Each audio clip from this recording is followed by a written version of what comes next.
Olá, bom dia! 18 de janeiro de 2021, semana iniciando com boa notícia para os brasileiros. O Ministério da Saúde começa a distribuir doses contra a Covid-19 após a Anvisa autorizar uso emergencial de 2 vacinas. As últimas informações sobre o Plano Nacional de Vacinação e como foi o primeiro dia do Enem a partir de agora. O Brasil em Dia já está no ar.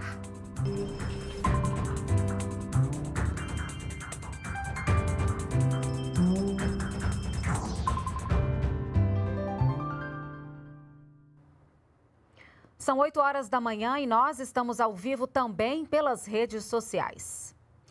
Nós começamos essa edição com a notícia que os brasileiros esperavam. O uso emergencial de 2 vacinas contra a Covid-19 foi autorizado pela Anvisa e o Ministério da Saúde começa o envio das doses aos estados para vacinar a população. A gente vai agora ao Rio de Janeiro conversar com a repórter Alessandra Lago. Ela traz ao vivo os detalhes para a gente. Oi, Alessandra, bom dia. Olá, Renata, bom dia. O ministro Eduardo Pazuello está em São Paulo e acompanha com os governadores a separação das doses. Os aviões da Força Aérea Brasileira com as doses da vacina vão sair do aeroporto de Guarulhos.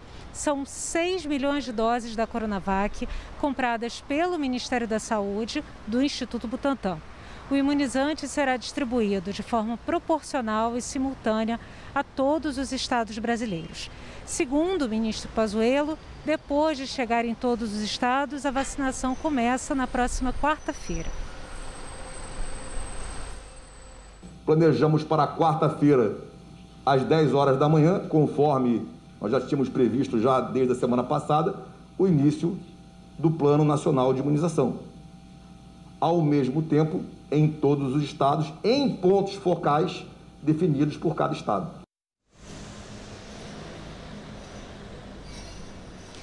E nessa primeira etapa, os estados e municípios já estão organizados para atender grupos prioritários que devem começar a receber o imunizante. Confira o que disse o secretário de Vigilância em Saúde, Arnaldo Medeiros.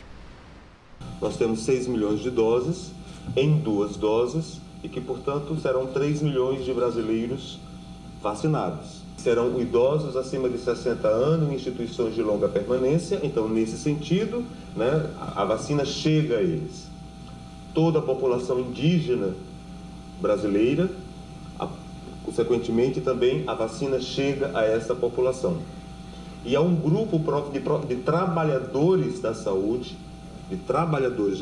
que estão na linha de frente. Sobre os 2 milhões de vacinas de Oxford compradas do laboratório AstraZeneca, o ministro Eduardo Pazuello explicou que negocia com a Índia a saída das doses do país ainda esta semana. Estamos nas negociações diplomáticas para que seja autorizada a entrega. Já está comprada, com documento de exportação emitido e assinado, documento de importação, autorização aqui emitido e assinado, contratação do transporte aéreo executado. Então, todas as medidas que cabiam ao Ministério da Saúde, ao governo federal, já foram executadas. Agora estamos na negociação do momento exato de saída. E esse envio das doses só foi possível depois que o uso emergencial de 2 vacinas contra a Covid-19 no Brasil foi aprovada pela Agência Nacional de Vigilância Sanitária, Anvisa, neste domingo. A decisão foi unânime. Vamos ver como ela aconteceu. A reunião da diretoria da Anvisa durou pouco mais de 5 horas. Durante 9 dias, mais de 50 técnicos analisaram os dados enviados pelos laboratórios para garantir a eficácia e segurança dos imunizantes. As 3 áreas técnicas recomendaram a aprovação das vacinas de Oxford, do laboratório AstraZeneca em parceria com a Fiocruz e a Coronavac, do laboratório Sinovac em parceria com o Butantan. A Anvisa é hoje a única agência reguladora do mundo a analisar ao mesmo tempo 2 protocolos vacinais de uso emergencial e o fez em tempo recorde de 9 dias. Temos vacina. Para a relatora dos pedidos, os benefícios das vacinas superam os riscos. Ambas atendem aos critérios de qualidade e segurança para o uso emergencial. A partir de agora, fica autorizada a aplicação de 6 milhões de doses da vacina Coronavac, que já foram importadas pelo Instituto e estão no Brasil. A eficácia da vacina foi confirmada pelos técnicos da Anvisa e chega a 50,39%. Também está autorizada a aplicação de 2 milhões de doses da vacina de Oxford, que vão ser importadas da Índia. A Anvisa confirmou que a eficácia dessa vacina é de 70,42%. A aprovação da vacina é um desejo de todos, uma questão humanitária e de saúde pública. O momento é histórico de enfrentamento real à pandemia, capaz de reverter esse cenário devastador, um divisor de águas na história. Daí a importância de uma análise acertada, sempre pautada no equilíbrio e na cientificidade. O diretor-presidente da Anvisa destacou que o uso emergencial de vacinas é temporário e apenas para públicos específicos, previamente definidos nos estudos. Ele não substitui o registro definitivo da Anvisa. A ameaça ainda está à porta. O lobo ainda ronda o nosso quintal. Nessa contenda, as máscaras são elmos, o álcool gel, a higiene das mãos são luvas e o distanciamento social é a forma de ainda mais nos unirmos rumo à vitória que virá. No caso da vacina de Oxford, a decisão passa a valer assim que o laboratório for comunicado. Já o uso emergencial da Coronavac foi autorizado com uma condição. O Butantan ainda terá que apresentar um termo de compromisso para avaliar a quantidade de anticorpos produzidos após a imunização. E, paralelamente à aprovação da Anvisa em relação ao uso emergencial das vacinas contra a Covid-19, que ocorreu nesse domingo, a Comissão Técnica Nacional em Biossegurança aprovou a licença para a comercialização da vacina desenvolvida pela AstraZeneca em parceria com a Universidade de Oxford, na Inglaterra, e a Fiocruz, ligada ao Ministério da Saúde. Essa aprovação foi necessária porque o imunizante tem material geneticamente modificado na composição. Essa vacina, sendo transgênica, ela precisa passar também pela CTNBio. São legislações diferentes. Uma legislação trabalha essa questão de organismos geneticamente modificados e outra legislação que trabalha essa questão de vigilância sanitária. A CTNBio, vinculada ao Ministério da Ciência, Tecnologia e Inovações, ela não avalia a qualidade da vacina enquanto medicamento. Ela avalia, sim, a segurança do princípio ativo geneticamente modificado em relação a isso.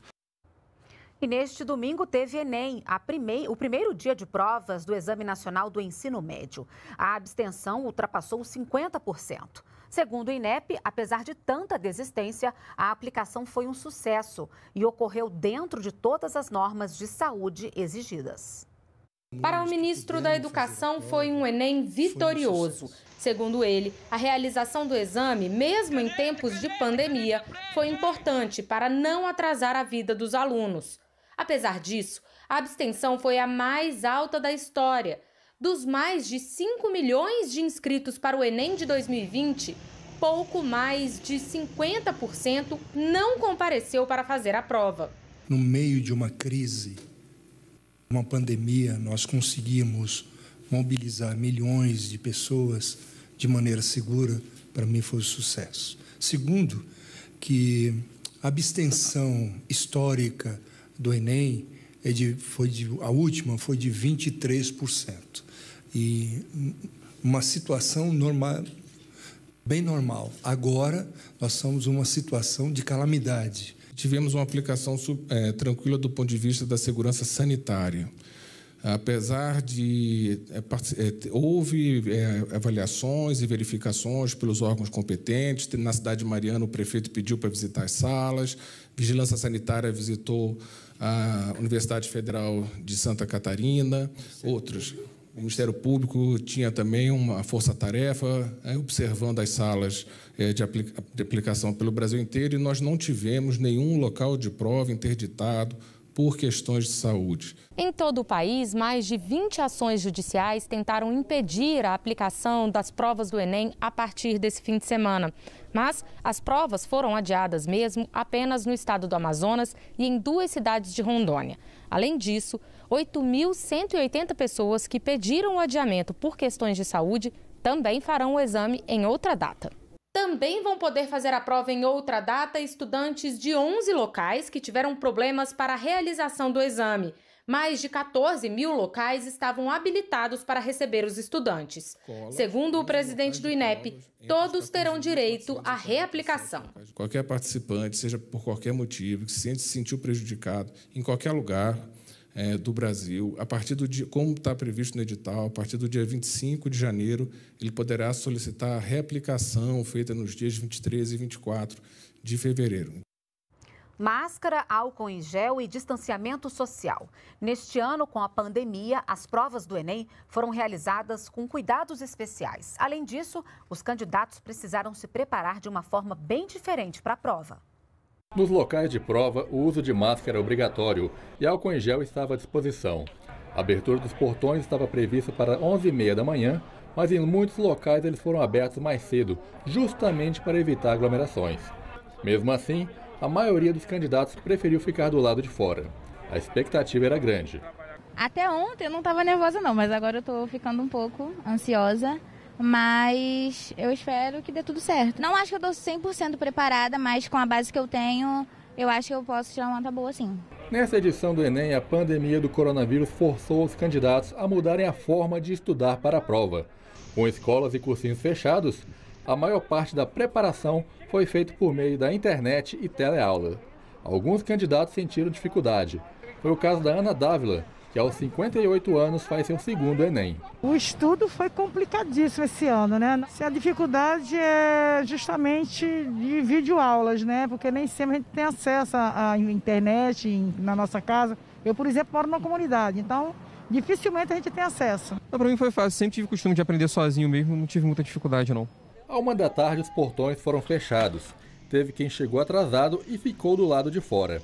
Era hora de fazer o exame. Foram aplicadas as provas de linguagens e ciências humanas, além da redação, cujo tema foi o estigma associado às doenças mentais na sociedade brasileira.